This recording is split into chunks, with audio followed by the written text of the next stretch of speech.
Welcome to my YouTube channel world literature. आज जो topic discuss करने वाले हैं वो है feminism in Americanah by Chimamanda ngozi Adichie। Already जो है वो हम इस वर्क की जो है वो डिटेल्स हमने डिस्कस कर चुके हैं। उसका लिंक जो है वो आपको डिस्क्रिप्शन में मिल जाएगा। आज हम इस नॉवल के डिफरेंट जो फेमिनिस्ट पर्सपेक्टिव्स हैं उनको देखने वाले हैं कि किस तरह से इस नॉवल की जो प्रोटैगनिस्ट थी उन्होंने अपनी लाइफ की हार्डशिप्स को फेस किया। उनकी हार्डशिप्स किस वजह से थी? उनके जेंडर की वजह से थी, क्योंकि वो एक फ़ीमेल थी और फीमेल को जो है वो एक ब्लैक फ़ीमेल को किस तरह से सोसाइटी में ट्रीट किया जाता है, उनको इतना जो है वो क्यों डिग्रेड किया जाता है उनके कलर की बेस पे, उनके जेंडर की बेस पे, उनकी पर्सनालिटी की बेस पे, आइडेंटिटी की बेस पे। ये सभी जो रीजंस हैं वो हमारे प्रोटैगनिस्ट की हार्डशिप्स के रीजंस थे। उन सभी को इसमें डिस्कस करते हैं। फर्स्ट ऑफ ऑल फेमिनिज्म को डिस्कस करते हैं। आपके अकॉर्डिंग फेमिनिज्म क्या है उसको कमेंट में ज़रूर मेंशन कीजिएगा। फेमिनिज्म जिसको जो है वो हम मोस्टली रीड करते हैं कि मे बी वो जस्ट एक विमेन राइट्स की टॉक है। वो विमेन राइट्स के बारे में जस्ट नहीं है। फेमिनिज्म एक ब्रॉड टर्म है। इस ब्रॉड टर्म में जो है वो हम लोग डिफरेंट टाइप्स के जेंडर्स को भी पढ़ते हैं। हम इसमें जेंडर इक्वालिटी की बात भी करते हैं। अब जस्ट ये नहीं है कि आपने जो फीमेल्स हैं उनको सपोर्ट करने के लिए फेमिनिज्म की जो थ्योरी है उसको बना दिया है और आप जो है वो मेल सोसाइटी के अगेंस्ट जो है वो हेट क्रिएट करना स्टार्ट कर दें। फेमिनिज्म बिल्कुल भी ये नहीं है। फेमिनिज्म जो है वो जेंडर इक्वलिटी की बात करता है कि जिस तरह से एक फ़ीमेल है ऐसे ही एक मेल है। Female society and male society, ये दो अपोजिट जेंडर हैं, इन दोनों में इक्वालिटी होनी चाहिए।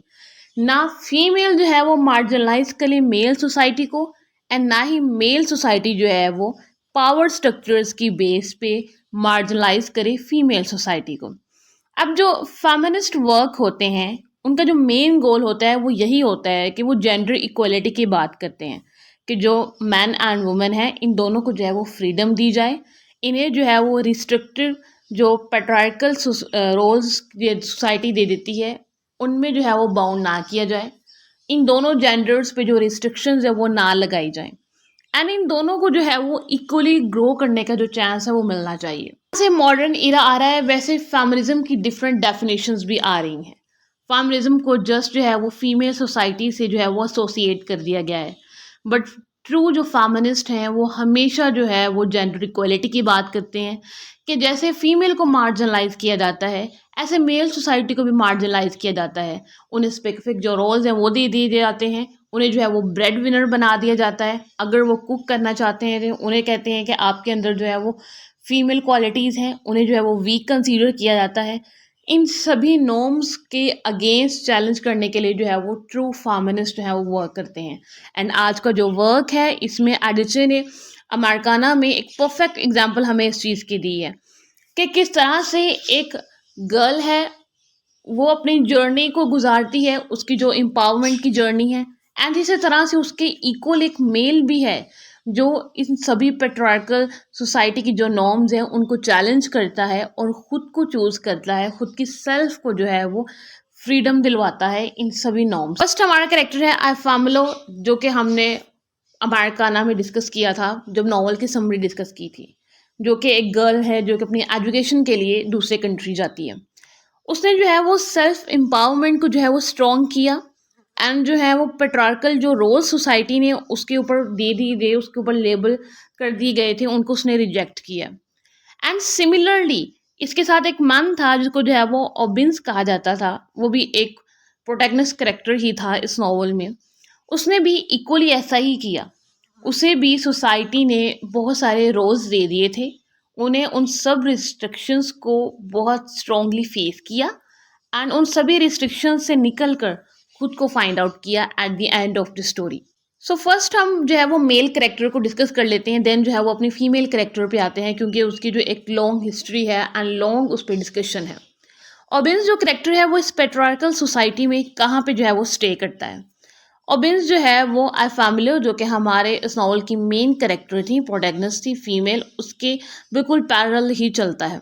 अब ऑबिन्स भी जो है वो उसकी जो अपब्रिंगिंग है, उसकी जो ग्रोथ है, उसकी मदर करती हैं।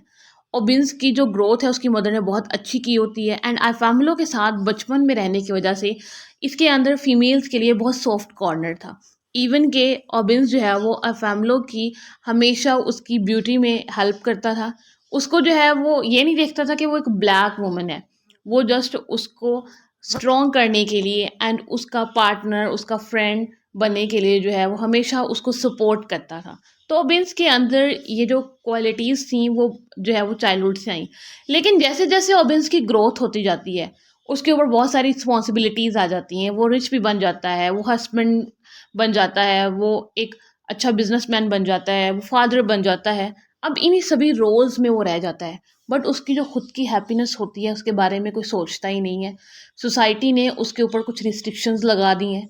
अब वो अपने जो रोल्स हैं वो हस्बैंड के तौर पर प्ले कर रहा है, देन उसकी फादर की रिस्पॉन्सिबिलिटीज़ हैं, एक बिजनेसमैन की रिस्पॉन्सिबिलिटीज़ हैं। बट उसकी जो सेल्फ थी कि वो अपने जो उसके माइंड में स्टोरीज चल रही हैं वो किसको जाके सुनाए, एंड वो किसको जाके बताए कि उसके माइंड में कुछ डिस्टर्बेंस हो गई है। मीन कि उसके पास ये बताने के लिए कोई पर्सन नहीं था, क्योंकि उसके ऊपर जो सोसाइटल रिस्ट्रिक्शंस थी वो लगी हुई थी। But at the end of the story वो अफैमिलो के पास वापस जाता है एंड डिसाइड करता है कि मैं जो हूँ यही वो राइट पर्सन है जिसके पास जो है वो मेरी सारी हैप्पीनेस है, जो मुझे सुन सकता है, जो मुझे अंडरस्टैंड कर सकता है। और उन सभी रिस्ट्रिक्शंस को उसने रिजेक्ट कर दिया जो सोसाइटी ने उसके ऊपर लगाई हुई थी, कि अगर वो अपनी वाइफ को छोड़कर जाता है तो वो नॉर्म्स के अगेंस्ट जाएगा। उसने अपने वाइफ को छोड़ा और उन नॉर्म्स को रिजेक्ट किया एंड अपनी सेल्फ को जो है वो चूज किया। Back to our main character Ifemelu. Ifemelu जो कि एक bright outspoken young woman from Nigeria, जिसको जो है वो चांस मिलता है यूनाइटेड स्टेट्स जाने का। वहाँ पे जब वो जाती है तो उसको पता चलता है कि अमेरिका का ट्रू फेस क्या है, क्योंकि जब तक वो नाइजीरिया में थी उसे लगता था कि अमेरिका उसका ड्रीम कंट्री है, वहाँ जाएगी तो इसके सारे ड्रीम्स जो है वो कंप्लीट हो जाएंगे एंड उसको जो है वो आइडेंटिटी मिल जाएगी। बट ये सारे उसके इल्यूजन्स थे। जब वो अमेरिका जाती है वहाँ पे सोसाइटल नॉर्म से अवेयर होती है, उसे पता चलता है कि किस तरह से यंग वुमेन जो हैं उनको यहाँ पे इनहिबिट किया जाता है, उन पर जो है वहाँ यहाँ पे रिस्ट्रिक्शंस लगाई जाती हैं। ओके, अगर हम लोग अमेरिका के अब यहाँ पे बात कर रहे हैं, जस्ट हम अमेरिका की अगर बात करें तो वहाँ पे कौन है, टू जेंडर्स हैं, white female and white male. अब ये टू ऑपोजिट जेंडर्स वहाँ पे जस्ट एग्जिस्ट करते हैं। अब जब हम लोग वाइट फीमेल की बात करते हैं तो उनके जो प्रॉब्लम्स हैं वो कुछ और हैं। उनके हम प्रॉब्लम्स को ब्लैक के साथ रिलेट नहीं कर सकते हैं। ब्लैक्स के प्रॉब्लम्स कुछ और हैं। ब्लैक्स को ज़्यादा जो ऑपरेशन है वो फेस करना पड़ता है। ब्लैक्स को मार्जिनलाइज करने के चांसेस ज़्यादा हैं, बट वाइट फीमेल के पास उनके कलर बेस पे एक सुपीरियरिटी है। उनके पास उनका कॉम्प्लेक्शन है जो कि उन्हें सुपीरियर बनाता है, जो उन्हें जो है वो मार्जिनलाइज करने से कहीं ना कहीं अवॉइड करवाता रहता है। हम लोगों ने इसी चीज़ को वहाँ पे जाके डिस्कवर किया कि एक अमेरिकन वुमन की वहाँ पे क्या रिस्पेक्ट है एंड एक अफ्रीकन अमेरिकन जो वुमन है उसकी क्या वहाँ पे रिस्पेक्ट है। नॉन अमेरिकन जो ब्लैक वुमेन है उनकी वहाँ पे क्या रिस्पेक्ट है। अमेरिका में किस तरह से मार्जिनलाइज जो है वो इतनी कॉमन है। किम्बरले क्रैनशॉ जो है वो वुमेन को लेकर कुछ अपने आइडियाज़ जो है वो शेयर करते हैं। कहते हैं कि colour experience society according to the, कि जितनी भी ब्लैक्स हैं वो अपनी सोसाइटी को कैसे एक्सपीरियंस करती हैं, सोसाइटी उनको जो है वो कैसे ट्रीट करती है। Products of intersecting patterns of racism and sexism, कि आप जिस सोसाइटी में रह रहे हैं वहाँ पे सेक्सिज्म के क्या कॉन्सेप्ट चल रहे हैं एंड वहाँ पे रेसिज्म को कैसे ट्रीट किया जाता है। वैसा ही जो बिहेवियर है, वैसा ही जो एक्सपीरियंस है वो ब्लैक वुमेन को भी फेस करना पड़ता है किसी भी कंट्री में जाकर। इट मीन्स के जो मार्जिनलाइजेशन है वो फीमेल्स को एक तो उनके फीमेल होने की वजह से मिल रही है एंड सेकेंडली जो है वो उनके नॉन वाइटनेस की वजह से मिलती है। ब्लैक्स को जो है वो डबल ट्रिपल जो मार्जिनलाइजेशन है वो फेस करना पड़ती है, डबल ट्रिपल जो ऑपरेशन है वो फेस करना पड़ता है। एक ब्लैक वुमन जो है उसकी बर्थ हुई है, अब उसकी जो है वो ग्रोथ होती है। अब क्या है, उसके पास एक लेबल है ब्लैक होने का। सबसे पहला जो ऑपरेशन का केस है वो ब्लैक होना है। सेकेंडली वो फीमेल है इस वजह से। थर्डली उसको जो है वो एक पेट्रार्कल सोसाइटी की रिस्ट्रिक्शंस भी उस पर जो है वो लगा दी जाती हैं। तो ब्लैक्स की जो हार्डशिप्स हैं, उनकी जो स्ट्रगल है वो बहुत डीप रूटेड है। कृष्णन अफ्रीकन वुमेन के बारे में कहते हैं कि उन्हें जो है वो आइडेंटिफाई किया जाता है दो डिफरेंट आइडेंटिटीज से, दो डिफरेंट पर्सपेक्टिव से। फर्स्ट ऑफ ऑल तो उनको जेंडर की बेस पे जो है वो जज किया जाता है कि वो एक मेल से ऑपोजिट जेंडर है फीमेल का। सेकेंडली जो है वो उनको उनकी आइडेंटिटी के बेस पर, इनके ब्लैक होने की बेस पे भी जो है वो जज किया जाता है। ये दो डिफरेंट एंटिटीज़ हैं जिनको जो है वो कभी भी कंबाइन जो है वो ट्रीट नहीं किया जा सकता है। मीन्स के एक virtue of gender and virtue of identity, ये दोनों ही लेबल्स जो हैं वो ब्लैक वुमेन के पास हैं, एंड इन दोनों को जो है वो सेपरेटली ट्रीट किया जाता है।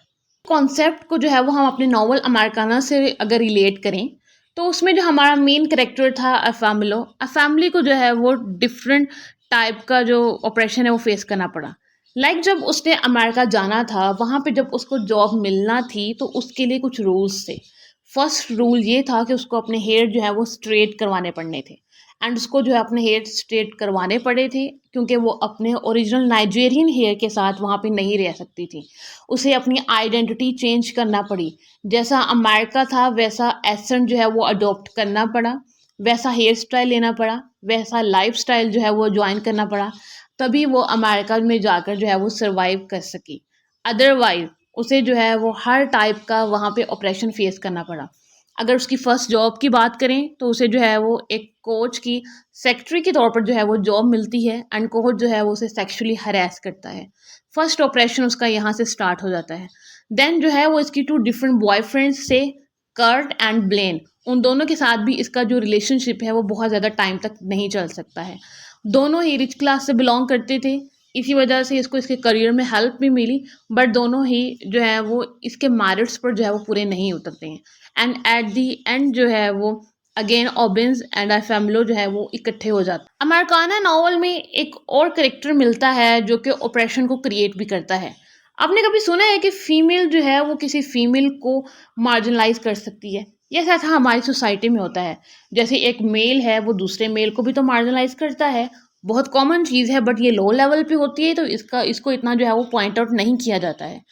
फेमिनिज्म में जस्ट जो है वो दो ही बातें होती हैं, या तो जेंडर डिफरेंस को डिस्कस किया जाता है, या फिर जस्ट जो है वो ये डिस्कस किया जाता है कि किस तरह से फीमेल को मार्जिनलाइज किया जा रहा है मेल सोसाइटी से।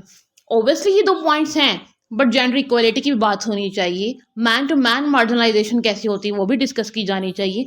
फीमेल टू फीमेल मार्जिनलाइज कैसे की जाती है वो भी डिस्कस किया जाना चाहिए। ये भी मेजर टॉपिक्स हैं फेमिनिज्म के। एंड इसी तरह से अमेरिकाना जो हमारा नॉवल था, इसमें कूजी कैरेक्टर था। कूजी जो है वो अबिन्स की वाइफ थी। कूजी को जब अपने घर के लिए जो है वो एक डोमेस्टिक वर्कर की नीड थी, तो वो एक ब्लैक गर्ल को हायर कर लेती है। अब ब्लैक गर्ल को वो एक नेम नहीं देती है, जस्ट उसको ब्लैक गर्ल के नेम से जो है वो प्रोनाउंस करती है। उसको जब भी वो एड्रेस करती है उसे ब्लैक गर्ल कहती है। अब इसके घर पे वो जब वो काम कर रही होती है, कूजी के कूजी के घर पे काम करने वाला एक मेल वर्कर होता है जो कि सेक्सुअली हरास करता है उस ब्लैक गर्ल को। अब कूजी जो होती है वह उस ब्लैक गर्ल को लेकर इनसिक्योर हो जाती है। अब वो कहती है कि वो एक प्रोस्टिट्यूट है black girl, and black girl को जो है वो डिफरेंट जो है वो लेबल्स दे देती है। इवन कि सारी जो मिस्टेक थी वो ब्लैक वर्कर की थी जो कि कूजी के घर पे काम कर रहा था। अब कूजी जो है वो उस वर्कर को ब्लेम करने के बजाय वो जो ब्लैक गर्ल है उसको ब्लेम करती है, एंड वो अपने हस्बैंड ऑबिन्स के बारे में बहुत सिक्योर हो जाती है कि कहीं जो है वो इसका हस्बैंड ऑबिन्स जो है वो उस ब्लैक गर्ल के साथ जो है वो कहीं सो ना जाए, नाइट ना स्पेंड कर ले। तो कूजी एक्चुअली अब इसके पास वेल्थ है, वो एक मदर है, उसके पास हस्बैंड है, इसी बेस पे वो खुद को सुपीरियर कंसीडर करती है। एंड वो जो ब्लैक गर्ल उसके घर पे काम कर रही है वो वीक है, उसके पास इतना फाइनेंस नहीं है, वो पुअर है, उस वजह से उसको जो है वो मार्जिनलाइज किया जाता है, उसके ऊपर जो है वो ऑपरेशन जो है वो किया जाता है। कूजी को ऑब्वियसली यहाँ पे इसलिए पॉइंट आउट किया गया कि मेल टू मेल मार्जिनलाइज होती है, ऐसे ही फीमेल टू फीमेल जो मार्जिनलाइजेशन है वैसे होती है। अब वो ब्लैक गर्ल को सपोर्ट करने के बजाय ये उसके ऊपर और जो लेबल्स है वो लगा रही है, उसको प्रोस्टिट्यूट कह रही है। इवन कि जो ब्लैक गर्ल है वो विक्टिम थी, उसको जो है वो जस्टिस चाहिए था। ये था हमारा आज का लेक्चर फेमिनिज्म का टॉपिक बहुत ब्रॉड है। फेमिनिस्ट जो पर्सपेक्टिव्स हैं इस नॉवल में वो बहुत ज़्यादा ब्रॉड हैं। हमने जो है वो जस्ट कुछ पर्सपेक्टिव्स जो है वो इसमें डिस्कस करने को जो है वो ट्राई की है। आई होप कि ये लेक्चर जो है वो आपको समझ आया होगा। फेमिनिज्म की जो ब्रांच थी या फिर फेमिनिज्म की जो थ्योरी है वो डे बाय डे एडवांसमेंट्स की तरफ जा रही है। तो आप एज अ लिटरेचर स्टूडेंट खुद अपनी आइडियोलॉजी को जो है वो क्रिएट करें। खुद जो है वो एक फेमिनिस्ट जो पॉइंट ऑफ व्यू है वो अपने माइंड में रखें कि क्या आप जो है वो जस्ट वुमेन को सपोर्ट करते हैं या फिर आप जेंडर इक्वालिटी की बात करते हैं कि मेल एंड फीमेल दोनों ही सोसाइटी का पार्ट हैं। इन दोनों को इक्वल राइट्स मिलने चाहिए, इन दोनों को इक्वल जॉब अपॉर्चुनिटीज़ मिलने चाहिए। किसी को भी जो है वो उसके कलर की बेस पे, आइडेंटिटी की बेस पे जो है वो मार्जिनलाइज नहीं करना चाहिए, डिग्रेड नहीं करना चाहिए। वीडियो को लाइक और शेयर और चैनल को ज़रूर सब्सक्राइब कीजिएगा एंड अपने जो रिमार्क्स हैं वो कमेंट बॉक्स में ज़रूर शेयर कीजिएगा। Thanks for watching my channel.